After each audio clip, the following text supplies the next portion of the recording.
दोस्तों, क्या होगा अगर किसी डॉक्टर के पास कोई लड़की इलाज कराने के लिए आए और वो डॉक्टर उस लड़की से प्यार करने लगे। जी हाँ दोस्तों, ऐसा ही होता है आज की हमारी इस कहानी में, जिसमें एक 60 साल का डॉक्टर एक टीनेजर लड़की से इलाज के दौरान प्यार कर बैठता है। अब वो अपने प्यार में क्या कुछ करने वाला है, ये जानने के लिए वीडियो के एंड तक बने रहना। तो चलिए स्टार्ट करते हैं मूवी की स्टोरी को। कहानी जब स्टार्ट होती है तो हमें एक रेस्टोरेंट में एक डॉक्टर को दिखाया जाता है जिसका नाम डॉक्टर बेक है, और वो यहाँ पर डेट के लिए किसी लड़की का इंतजार कर रहा होता है। लेकिन जो लड़की उससे मिलने आने वाली थी वो फ़ोन करके उससे मना कर देती है, जिस पर डॉक्टर उदास हो जाता है। अब सीन चेंज होता है और हमें हाई स्कूल के 4 दोस्तों को दिखाया जाता है, जिसमें सोफ़ी, कैटलीन, रियान और एडी होता है। यहाँ पर सोफ़ी और कैटलीन को पता चलता है कि उनका सिलेक्शन एक ही कॉलेज में हो गया है, जिससे वो काफ़ी खुश होते हैं और पार्टी करने के लिए निकल जाते हैं। लेकिन सोफ़ी और रियान जब पार्टी से लौट रहे होते हैं तब रियान किसी से मैसेज पर बात करने लगता है। सोफ़ी उसे ऐसा करने के लिए मना भी करती है, लेकिन वो सोफ़ी की बात नहीं सुनता है और मैसेज का रिप्लाई करने लगता है, और तभी उसकी गाड़ी का एक्सीडेंट हो जाता है। अब इन दोनों को ही गंभीर हालत में हॉस्पिटल लेकर जाया जाता है, जहाँ पर सोफ़ी का केस डॉक्टर बेक को मिलता है।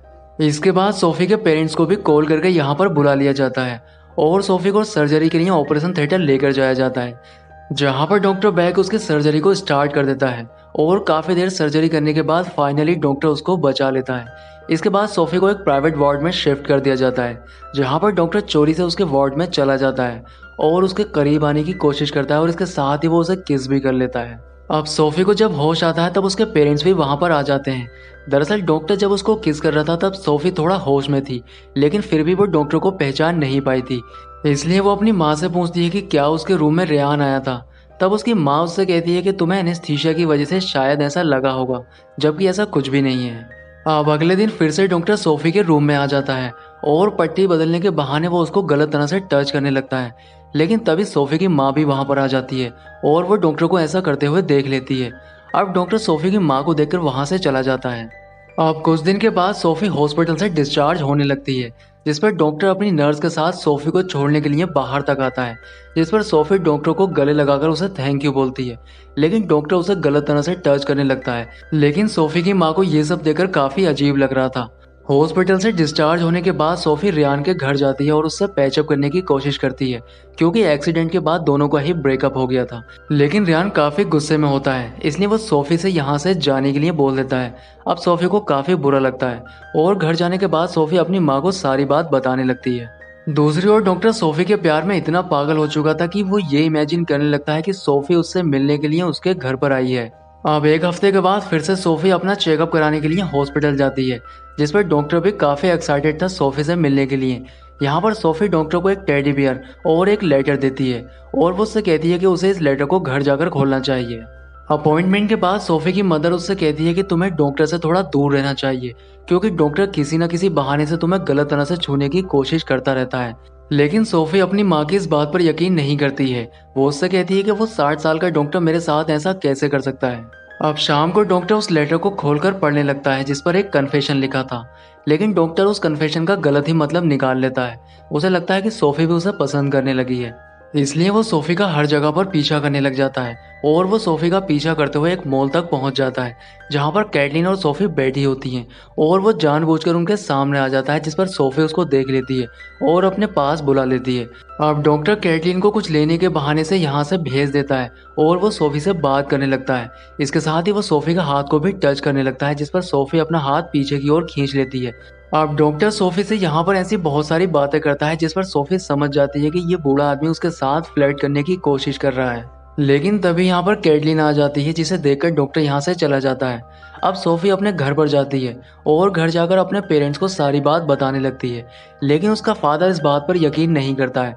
वो उससे कहता है कि डॉक्टर बेक काफ़ी अच्छा इंसान है और वो इस शहर का काफ़ी बड़ा डॉक्टर है, और इलाज के दौरान किसी भी डॉक्टर का अपने पेशेंट को टच करना नॉर्मल सी बात है, इसलिए तुम्हें इन सब चीज़ों पर ध्यान नहीं देना चाहिए। लेकिन सोफ़ी की माँ भी अपने हस्बैंड से यही बात कहती है कि डॉक्टर एक अच्छा इंसान नहीं है, इसलिए तुम्हें डॉक्टर से जाकर बात करनी चाहिए। अब अपनी वाइफ के कहने पर वो डॉक्टर से बात करने के लिए चला जाता है, जहाँ पर डॉक्टर उससे कहता है कि सोफ़ी जो भी तुमसे कह रही है वो सब कुछ झूठ है। दरअसल सोफ़ी ही मेरे प्यार में पड़ चुकी है, और वो अपनी बात को सही साबित करने के लिए वो सोफ़ी द्वारा दिए गए टेडी बियर और उस लेटर को उसके पिता को दिखा देता है, जिसे देखकर सोफ़ी के पिता को यकीन आ जाता है कि इसमें गलती डॉक्टर की नहीं है, बल्कि सारी गलती सोफ़ी की है। अब अगले दिन डॉक्टर फिर से सोफी का पीछा करते हुए उसके घर के बाहर पहुंच जाता है, जहां पर सोफी अपनी माँ के साथ कहीं बाहर जा रही होती है। सोफी के बाहर जाते ही डॉक्टर उसके घर के अंदर आ जाता है और वो उसके कमरे में आकर उसके कपड़ों को सूंघने लगता है। इसके साथ ही वो उसके बिस्तर में लेटकर सो जाता है और ऐसा इमेजिन करता है जैसे सोफी उसके पास में ही है। कुछ देर के बाद सोफी घर पर वापस आ जाती है, लेकिन डॉक्टर अभी घर के अंदर ही होता है और वो यहाँ से निकलने की कोशिश करता है, लेकिन तभी सोफी रियान के साथ रूम में आ जाती है, जिसे देखकर डॉक्टर रूम के अंदर ही छुप जाता है। अब सोफी और रियान पैचअप कर रहे होते हैं और डॉक्टर छुपकर ये सब देख रहा होता है। कुछ देर के बाद रियान अपनी दादी की रिंग सोफी को पहना देता है, जिसे देखकर सोफी काफी खुश होती है और उस रिंग को अपनी माँ को दिखाने के लिए चली जाती है, जिसका फायदा उठाकर डॉक्टर रूम के अंदर से निकलकर चला जाता है। अब अगले दिन डॉक्टर रियान के अपॉइंटमेंट का वेट कर रहा होता है और जैसे ही रियान इलाज के लिए हॉस्पिटल पहुंचता है, डॉक्टर उसका किसी तरह से फोन चुरा लेता है और उसके फोन में एक मैसेज टाइप करने लगता है, जिसमें वो सोफी के बारे में काफी बुरी बातें लिखने लगता है और उस मैसेज को एडी को सेंड कर देता है। अब एडी वो मैसेज कैटलीन को भी दिखा देता है और कैटलीन सोफी को सारी बात बता देती है। अब सोफी रियान से मिलने के लिए उसके घर पर जाती है और उस पर काफी गुस्सा करती है। रियान उसे काफी समझाने की कोशिश करता है कि वो मैसेज उसने नहीं किया है, लेकिन सोफी उसकी बात नहीं मानती है और सोफी रियान से ब्रेकअप करके यहाँ से चली जाती है। अब रियान एडी को कॉल करता है और उससे पूछता है कि वो मैसेज तुम्हें कब आया था। अब एडी उसको टाइमिंग बता देता है। तब रियान समझ जाता है कि वो मैसेज उसे तब किया गया है जब वो हॉस्पिटल में था, यानी कि वो मैसेज उसे डॉक्टर ने ही किया है। इसलिए रियान डॉक्टर से मिलने उसके घर पर जाता है और वो उससे कहता है कि मैं जानता हूँ कि वो मैसेज तुमने ही किया है, इसलिए तुम सारा कुछ सोफी को सच बता दो, क्योंकि मैं सोफी से प्यार करता हूँ। लेकिन डॉक्टर उससे कहता है कि सोफी से मैं प्यार करता हूँ, इसलिए तुम्हें सोफी से दूर रहना चाहिए। अब डॉक्टर की ये बात सुनकर रियान को काफी गुस्सा आता है और वो उस पर अटैक करता है, लेकिन उसकी टांग में चोट लगी होने की वजह से वो डॉक्टर को नहीं मार पाता है। अब रिहान अपनी कार में आकर सोफी को मैसेज करता है, जिसमें वो सोफी को बताता है कि हमारे बीच झगड़ा कराने के लिए वो मैसेज डॉक्टर ने किया था, क्योंकि डॉक्टर तुम्हें पसंद करने लगा है। इसके बाद सोफी रियान का वो मैसेज कैटरीन को दिखा रही होती है, लेकिन तभी यहाँ पर डॉक्टर आ जाता है, जिस पर सोफी उससे कहती है कि क्या तुम हमें फॉलो कर रहे हो, लेकिन डॉक्टर उससे मना कर देता है। यहाँ पर डॉक्टर सोफी को एक डोल देता है, लेकिन सोफी डॉक्टर की इन हरकतों से परेशान हो चुकी थी, इसलिए वो यहाँ से चली जाती है। अब घर जाने के बाद सोफी अपनी माँ को सारी बात बताने लगती है। वो अपनी माँ से कहती है कि डॉक्टर उसका कुछ ज़्यादा ही पीछा करने लगा है और वो डॉक्टर से परेशान हो चुकी है, इसलिए हमें डॉक्टर की अब कंप्लेन करनी चाहिए। अब सोफी की मदर सोफी को लेकर हॉस्पिटल जाती है और वो डॉक्टर को वार्निंग देने लगती है कि वो सोफी से अगर दूर नहीं हुआ तो वो उसकी पुलिस कंप्लेन कर देगी। इसके बाद डॉक्टर सोफी की माँ की मेडिकल हिस्ट्री चेक करने लगता है। तब उसे पता चलता है कि सोफी की माँ पेनिसिलिन की दवाइयाँ ले रही है, इसलिए डॉक्टर उसकी दवाइयों में एलर्जी की दवाई मिला देता है। सोफी की माँ जब उन दवाइयों को लेती है तब उसे काफ़ी खतरनाक एलर्जी हो जाती है, इसलिए सोफी अपनी माँ को लेकर हॉस्पिटल पहुँचती है। जब डॉक्टर को पता चलता है कि सोफी हॉस्पिटल के अंदर है तब वो उससे बात करने के लिए आता है, लेकिन सोफी उससे कोई भी बात नहीं करती है और वो अपनी माँ के पास चली जाती है। अब रात को सोफी कहीं से आ रही होती है, तब डॉक्टर भी वहां पर पहुंच जाता है और वो उसे किडनैप करने की कोशिश करता है, लेकिन सोफी यहां से भागने की कोशिश करती है। लेकिन तभी डॉक्टर अपनी कार से उसकी कार को ठोक देता है और उसकी कार का ग्लास तोड़कर सोफी को बाहर निकाल लेता है। इसके बाद वो उसकी कार को जला देता है, जिससे वो एक एक्सीडेंट लगे। अब पुलिस सोफी के पेरेंट को बताती है कि उनकी बेटी की कार में जलकर मौत हो चुकी है। इसके बाद हमें डॉक्टर को दिखाया जाता है, जिसने सोफी को अपने घर पर बांध रखा होता है और डॉक्टर उसको एक पासपोर्ट दिखाता है। वो उससे कहता है कि मैं तुम्हें बहुत जल्द मैक्सिको लेकर जाने वाला हूँ और हम वहीं पर रहेंगे। दूसरी ओर हमें सोफी की माँ को दिखाया जाता है, जो कि हॉस्पिटल से मिले सोफी के सामान को देख रही होती है, जिसमें वो रिंग होती है जो रियान ने उसको दी थी। अब वो रियान को अपने घर बुलाती है और उस रिंग को वापस कर देती है, लेकिन रिंग को देखकर रियान समझ जाता है कि ये रिंग वो नहीं है जो उसने सोफी को दी थी, इसलिए वो हॉस्पिटल जाकर सोफी के बारे में और पता करने लगता है। तब उसे पता चल जाता है कि जो बॉडी उसकी फैमिली को मिली है वो सोफी की नहीं है, इसलिए रियान सोफी की माँ को सारा कुछ बताने लगता है। अब सोफी की माँ अपने हस्बैंड को ये सारी बात बताने लगती है, लेकिन उसका हस्बैंड इस बात पर यकीन नहीं करता है, इसलिए सोफी की माँ रियान के साथ मिलकर सोफी को ढूंढने की कोशिश करती है।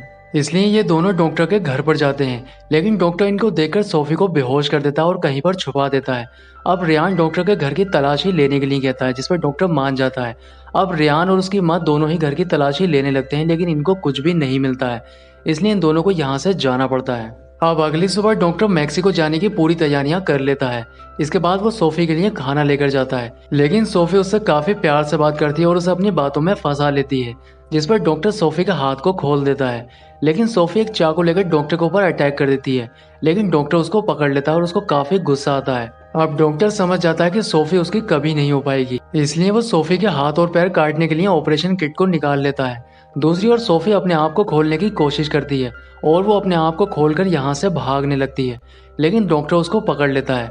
लेकिन तभी सोफी के हाथ में एक स्टिक आ जाती है और वो डॉक्टर के ऊपर अटैक करती है, जिससे वो बेहोश हो जाता है। अब सोफी घर से बाहर आकर उसकी कार लेकर यहाँ से भाग जाती है और अपने घर पर पहुँचती है, जहाँ पर उसका फ्यूनरल चल रहा होता है। अब सभी लोग सोफी को देखकर काफी हैरान होते हैं और सोफी के पेरेंट अपनी बेटी को देखकर खुशी में गले लगा लेते हैं, और इसी सीन के साथ मूवी का एंड हो जाता है। दोस्तों, वीडियो अच्छा लगा है तो लाइक जरूर करें और इसके साथ ही चैनल को सब्सक्राइब करें। तो मैं आपसे मिलता हूँ इसी तरह की किसी नेक्स्ट वीडियो में।